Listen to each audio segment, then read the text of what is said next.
વોશિંગ્ટનમાં ગુજરાતના મુખ્યમંત્રી ભૂપેન્દ્ર પટેલે વડાપ્રધાન નરેન્દ્ર મોદીના વિઝન અને સર્વાંગી વિકાસના મહત્વ અંગે વાત કરી. મુખ્યમંત્રીએ જણાવ્યું હતું કે વિકાસ માત્ર અર્થતંત્ર પૂરતો સીમિત ન રહી શકે, પરંતુ સામાન્ય નાગરિકની મૂળભૂત જરૂરિયાતો ઉપર એટલી જ મહત્વપૂર્ણ છે. ગટર વ્યવસ્થા, પાણી, વીજળી અને અન્ય માળખાકીય સુવિધાઓ અંગે પણ લોકો સરકાર પાસે જવાબદારીની અપેક્ષા રાખે છે અને આ બાબતો પણ વિકાસનો મહત્વનો હિસ્સો છે. ભૂપેન્દ્ર પટેલે કહ્યું કે ગુજરાતમાં એક સમય એવો હતો જ્યારે પૂરતી વીજળી, પાણી અને તકોનો અનુભવ હતો, જેથી રાજ્યમાં તમામ ક્ષેત્રોનો સમાંતર વિકાસ કરવો જરૂરી છે. તેમજ પૂરતી સુવિધાઓ પણ ઉપલબ્ધ કરવી જરૂરી છે. વિકાસના દરેક ક્ષેત્રને સાથે લઈને આગળ વધવું એ જ ગુજરાતના વિકાસની દિશાનું હોવાનું મુખ્યમંત્રીએ જણાવ્યું હતું. ખૂબ સારું. અને સાહેબની વાત છે ને, મેઇન યહી સમય સહી સમય.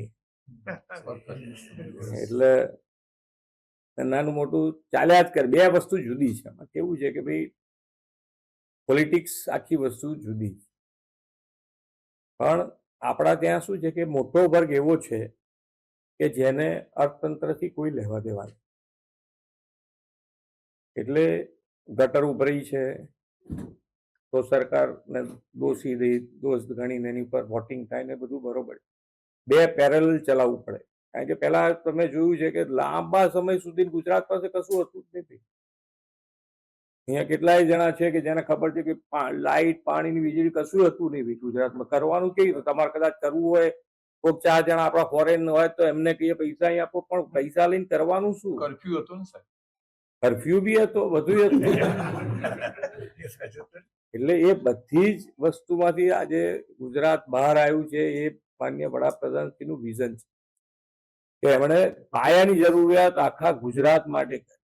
નહીતર અમે દર એક ઇલેક્શન આવે એટલે કે આ વખત મહેસાણા વીજળી આલીશું, બીજું ઇલેક્શન આવે એટલે અમે દ્વારકાના આલીશું, એમ કરતા કરતા ચલાવ્યું હોત. રાજકારણ જ કરવું હોય પણ એમ સાહેબનું એવું પોતાનું વિઝન રહ્યું નથી. એમણે હંમેશા દરેકે દરેક, અને છેવાડાનો માણસ હોય, નાનો માણસ હોય, એ બધા કેવી રીતે આગળ આવે એના માટેનો જ પ્રયત્ન થયો છે. દરેકે દરેક તમે જુઓ એમની યોજનાઓ, તો એ નાના માણસને કેન્દ્રમાં રાખીને બધી યોજનાઓ. અને જ્યાં મેડિકલનું તો તમે યોજના બની છે, તમે કોઈ પણ દેશ, તમે જ્યાં કમ્પેરિઝન કરવું હોય ત્યાં કરી લો. આવી કોઈ વ્યવસ્થા કોઈ દેશ કરી શકે એમ નથી.